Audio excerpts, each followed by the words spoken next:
What is important to you is important to Him. Sometimes we get lost and think, oh, God really doesn't care about me. But yeah, we have scripture that proves that He does. He tells us to cast all our cares on Him. Why? Because He cares for us. He wants us to take His rest, to take His yoke, to take His burden. Why? Because it's easy and it's light. I was listening to a minister this morning, and they were talking about a simple story that happened in their family. And through this simple story, God ministered to her about something for her son.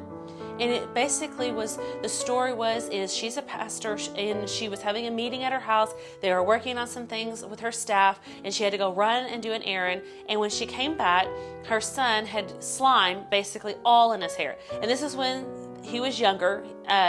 And so you can just imagine if you have a young child, slime all over the place, all in their hair, and you're trying to what is it going to happen? I got to get it out, because you don't want to cut it. Well, she was thinking the opposite. She was thinking, you know what? I've been trying to get him to cut his hair. He's not been wanting to cut his hair. It's the summer. It's easier for me to fix as we go to church and things like that. Just a summer haircut. It'll be good.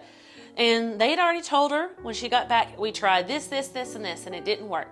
So she was there and she was getting ready. She's getting everything out to cut his hair. And someone said, well, I remember one time I got gum stuck in my hair and my mom used peanut butter. She was like, nah. She's like, if you guys have already tried all these things, peanut butter's not going to work either.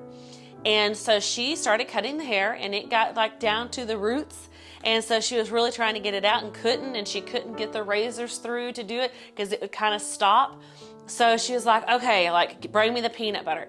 And she said the moment that peanut butter touched that slime, it started coming out. And then as a mom, she was like, well, I feel bad because he didn't want his hair cut, but I had to do what I had to do. And it's already out. Everything's good. It's okay. But then when she was alone, she was like, God kind of talked to her. And she first thought that God would be like, pat on the back, like, way to go, way to solve that problem. Keep her cool, whatever. And He said something else to her. And He said, why was that not important to you? It was important to your son that he didn't cut his hair, but yet you didn't value it. And she was like, well, I mean, it's just hair. It'll grow back, right? And He said, you missed the point. If it's important to your son, it's important to me. And because you didn't think it was important enough, it's as if you didn't think what I think is important enough.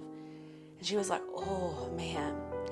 I was telling my son this story this morning, and I was telling him about how we need to change some things in our lives. I know I have to work on this, but how we're important to God. The things that we desire, the things we want, they're important to God. I can say, even from a natural standpoint, being married to a husband who loves sports, I've had to grow to like sports, especially since we had our son. When we had our son, it is all sports all the time. And most of the time, we'll be watching sports. Now, was that an interest to me? Was that important to me? No. There's still sometimes it's not important to me. Because it's important to my husband and because it's important to my son, I make it important to me. And that's what she was talking about. What other people may seem as important to them might not be important to you. But because it's important to them, it's important to God. And so I was thinking and just meditating on that all throughout the day today. And in Psalms 37:4, it says, delight yourself in the Lord, and He will give you the desires of your heart. That scripture proves this right here. If it's important to you, it's important to God. So I want to encourage you to stir up your desires. Maybe you've said, I've always desired, I would love to be able to go on a family vacation. I would love to be able to have more me time. Or, maybe I would like to do something different, have a different job. I want to be able to go anything. I'll just be practical. Maybe you're a lady and you want to go get your nails done, a pedicure every once in a while. Maybe you want to get your hair done. Maybe you're a guy, you want to go do golfing, or maybe you want to go to a game or whatever. And it's like, I can't do that desire, even though it's in me, because I can't get everyone on board, or I don't have the finances, or this. But God said if we delight in him, if we trust in him, and we know that if it's important to us, he sees, hey, it's important to you, I'm going to have it be important to me. And I want to give you those things because I know it blesses you.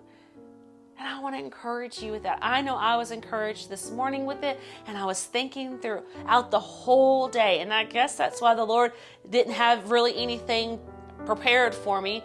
I would say I didn't prepare because I was like, I don't know what I'm going to speak on. I don't know what I'm going to talk about tonight. And I was listening to that. The word importance just stuck out.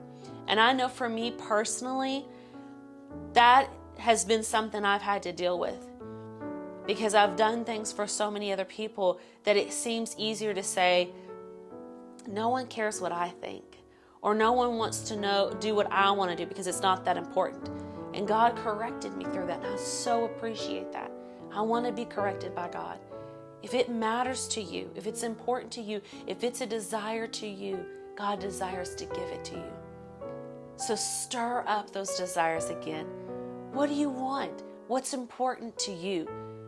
Don't just put it on the naysay or on the side burner or on the back burner and just say it's not important because this is going on. I got this bill to pay. Still dream, still desire, and let God do his word.